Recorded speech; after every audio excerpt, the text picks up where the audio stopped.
দূরে নীলে জেটি দেখা যাচ্ছে, আর এটা হলো ভরতপুর সি বিচ। অসাধারণ নীল জল, ক্রিস্টাল ক্লিয়ার। কোরাল রিফ এই ভরতপুর সি বিচটাকে চারদিক থেকে ঘিরে রেখেছে, আর মাঝখানে এই অ্যাটলটা তৈরি হয়েছে, পুরো নীল জল। ওখানে সবাই স্নান করছে সবাই। নীলে আমরা প্রথমেই চলে গিয়েছিলাম লক্ষণপুর টু বিচে। এই সামনেই এখানে আছে ন্যাচারাল ব্রিজ। এই কোরালগুলো সবই মরে গেছে, সানলাইটে এক্সপোজ হয়ে হয়ে মারা গেছে। এখানে বিভিন্ন রকম বিভিন্ন ভ্যারাইটিসের একসময় কোরাল ছিল, কালারফুল কোরাল। সেই কালারফুল কোরালগুলো এখন আর নেই, এখন যা আছে শুধু কোরালের মৃতদেহ, সেগুলোই পড়ে আছে এখানে। লক্ষণপুর বীচটা এই জন্যই বিখ্যাত। অনেক কাঁকড়া, সামুদ্রিক প্রাণী এই কোরালের মধ্যে এখনও বাসা বেঁধে আছে। এইরকম ছোট ছোট পুলগুলোর মধ্যে বিভিন্ন সামুদ্রিক প্রাণী দেখতে পাবেন।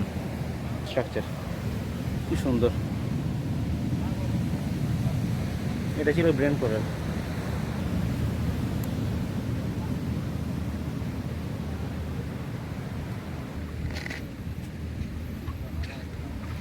সামনে এইটা হচ্ছে ন্যাচারাল ব্রিজ। এখানে একটা কোরাল আমার এই মুহূর্তে চোখে পড়লো, তাই ন্যাচারাল ব্রিজের আগে দেখালাম, কোরালটা দেখালাম। এই হচ্ছে ন্যাচারাল ব্রিজ। লক্ষণপুর টু বিচে এইরকম ন্যাচারাল ব্রিজ দুটো আছে। জায়গাটা যখন সমুদ্রের নিচে ছিল তখন দুই দিক থেকে দুটো কোরাল রিফ জমতে জমতে এক জায়গায় জয়েন্ট হয়ে গেছে, গিয়ে এইরকম ন্যাচারাল ব্রিজগুলো তৈরি হয়েছে। এগুলো কিন্তু একশো কোরালের মধ্যে ঘুরে বেড়াতে এইসব মাছগুলো। সামনে আপনাদের আরও বিভিন্ন ভ্যারাইটিসের কালারিং মাছ দেখানো হচ্ছে, যেগুলো সব এই কোরালের মধ্যেই থাকে। কি কাঁকড়া কি জানি ঘুরে বেড়াচ্ছে। হালকা বৃষ্টিও শুরু হয়ে গিয়েছিল, যার জন্য আমরা ছাতা মাথায় দিয়েও এইসবগুলো ঘুরে ঘুরে দেখছিলাম। ওয়ার্ল্ড ফ্রম ড্রোনের আন্দামান স্পেশাল সিরিজের আজ থাকছে 10th এপিসোড। আগের এপিসোডে আপনাদের দেখিয়েছিলাম আমরা কিভাবে শিপে করে ফিনিক্স বে, পোর্ট ব্লেয়ার, ওখান থেকে আমরা নীল আইল্যান্ডে এসেছিলাম। নীল আইল্যান্ডে 4টে সি বিচ খুব বিখ্যাত, একটা হলো ভরতপুর, একটা লক্ষণপুর 1, লক্ষণপুর 2, আর একটা সীতাপুর বিচ।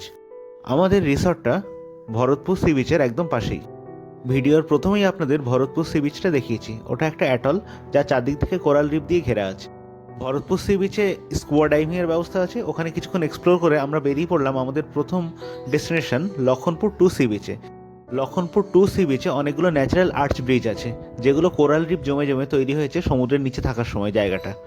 লক্ষণপুর 2 সি বিচের এই ন্যাচারাল আর্চ ব্রিজগুলো আর সেই সঙ্গে জমির ওপরেই যে ডেড কোরালগুলো পড়ে আছে পুরো সি বিচ জুড়ে, সেটা দেখতে হলে আপনাদের অবশ্যই আসতে হবে ভাটার সময়।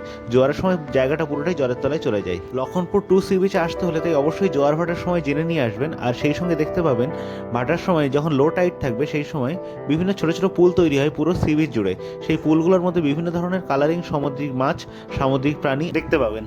আমরা এখন যাচ্ছি ভরতপুর বিচে। হোটেলে ঢুকলাম, চেক ইন টাইম 10টার সময়, তাই আমাদের হাতে এখন অনেক টাইম আছে। এখন স্নানটা করে নেই, সেই জন্য ভরতপুর বিচে সবাই ড্রেস নিয়ে চলে যাচ্ছি। পরপর অনেকগুলো রেস্টুরেন্ট আছে, আর সামনেই আছে স্নান করার জায়গা। আর এই নীল আইল্যান্ডে একমাত্র স্নান করার সি বিচ হচ্ছে ভরতপুর, আমাদের হোটেল থেকে হেঁটে 2 মিনিট। যে হোটেলে আমরা আছি হোটেলের নাম হচ্ছে হোটেল শিরিশ। এটা পুরো একদম ব্যাংক। আমরা এখন যাচ্ছি ন্যাচারাল বিচ, এটা আছে লক্ষণপুর 2।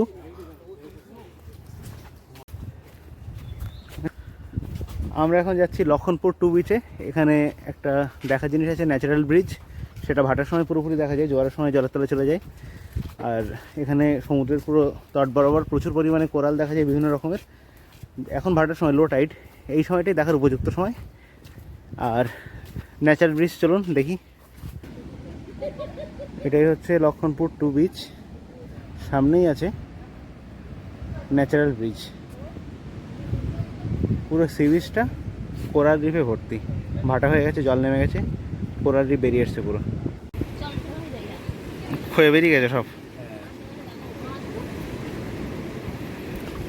জল ক্ষয়ে হয়ে জলে ক্ষয়ে হয়ে হয়ে হয়ে মাঝখানটা আর নেই। প্রচুর মাছ ঘুরে বেড়াচ্ছে কোরালের তলায়।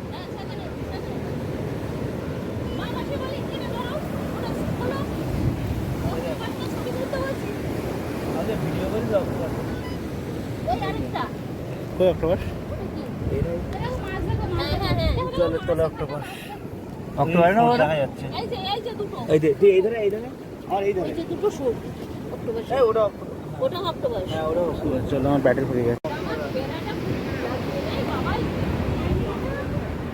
প্রচুর মাছ এই কোরাল রিফের মধ্যে আটকে আছে। একটা কাঁকড়া। লো টাইডের সময় কোরাল রিফের মধ্যে তৈরি হওয়া এই জলের ছোট ছোট পুলগুলোতে প্রচুর পরিমাণে কাঁকড়া, মাছ আর বিভিন্ন রকম সামুদ্রিক প্রাণী দেখা যায়। বড় বড় দুটো কাঁকড়া ছবি নিলাম।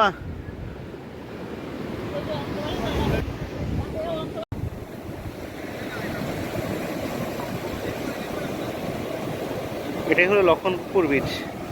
আগে ফুল কোরাল রিফ ছিল, এখন পুরো ভেঙে গেছে।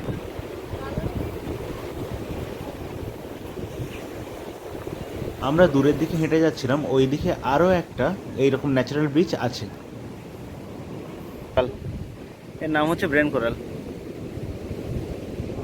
মানুষের ব্রেনের মতো দেখতে পুরো। স্কুবা করতে গেলে এই মাছগুলোই দেখা যায় জলের তলায়, সব ঘুরে বেড়াচ্ছে। কালারিং সব মাছ। দূরে দেখা যাচ্ছে ওটা আরেকটা ন্যাচারাল আর্চ ব্রিজ, যেটা সাইজ একটু ছোট। খুব একটা হয় না এই ন্যাচারাল বিচ।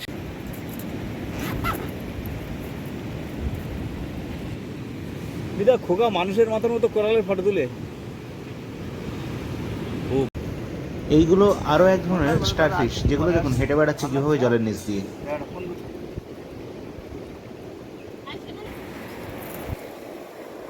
কেরাম পোনা মাছের ঝাঁক কিছু। হাতে ডাক আয় আয় আয়। হাতে ডাক আয় আয় হাতে আয় ওরা আসে দেখে দেখে আছে। আয় আয় আয় আয় জল খাদিস তো লাগিয়ে না হাতে জলটা হয়ে যাবে। ছবি তুলে ভালো, অনেক মাছ। কত রকম কালারিং সামুদ্রিক মাছ দেখুন। এখানে সব এইভাবেই থাকে, হাত বাড়িয়ে ডাকলে আবার আসে মাছগুলো হাতের ধারে। আসছে সব। এখানে কি মাছ বলে জানো অ্যাকোয়ারিয়ামে রাখা এই জায়গাটা ওরা রেখে ড্রোনের আন্দামান স্পেশাল সিরিজের 10th এপিসোড আপনাদের কেমন লাগলো অবশ্যই কমেন্টে জানাবেন। আর ভিডিওটা যারা নতুন দেখছেন অবশ্যই ওয়ার্ল্ড ফ্রম ড্রোন চ্যানেলটাকে সাবস্ক্রাইব করবেন। যখন নতুন নতুন জায়গার নতুন নতুন লোকেশনের ইনফরমেটিভ ভিডিও পেতে ওয়ার্ল্ড ফ্রম ড্রোন চ্যানেলটা নিয়মিত ফলো করবেন। ভিডিও শেষে এখন যে সি বিচটা দেখতে পাচ্ছেন এটা হলো সীতাপুর বিচ। নীল আইল্যান্ডেই আছে এই সি বিচটা। World from drone Andaman special সিরিজের 11th এপিসোডে দেখানো হবে এই সীতাপুর বিচ আর সেই সঙ্গে লক্ষণপুর 1 বিচ। অফ সিজন যারা আন্দামান নিকোবর ঘুরতে আসবেন তারা অবশ্যই এই সি বিচগুলোতে কিছু বিস্কুট সঙ্গে নিয়ে আসবেন, কারণ অফ সিজনগুলোতে এই সি বিচগুলোতে যে কুকুরগুলো থাকে তারা কিন্তু কোনো রকম খাবার দাবার পায় না। ইচ্ছে আছে পরের বার আন্দামান নিকোবর বেড়াতে গেলে নীল আইল্যান্ডে আরও একটা দিন বেশি থাকার। নীলের ভরতপুর সি বিচ আর সেই সঙ্গে ভরতপুরের যে অ্যাটল দেখার মতো জিনিস। ভিডিওটা বেশি লম্বা করব না, সবাই ভালো থাকবেন, সুস্থ থাকবেন, ওয়ার্ল্ড ফ্রম ড্রোন চ্যানেলের ভিডিও দেখতে থাকবেন। ওয়ার্ল্ড ফ্রম ড্রোনের আন্দামান স্পেশাল সিরিজের 11th এপিসোড খুব তাড়াতাড়ি চ্যানেলে দেওয়া হবে।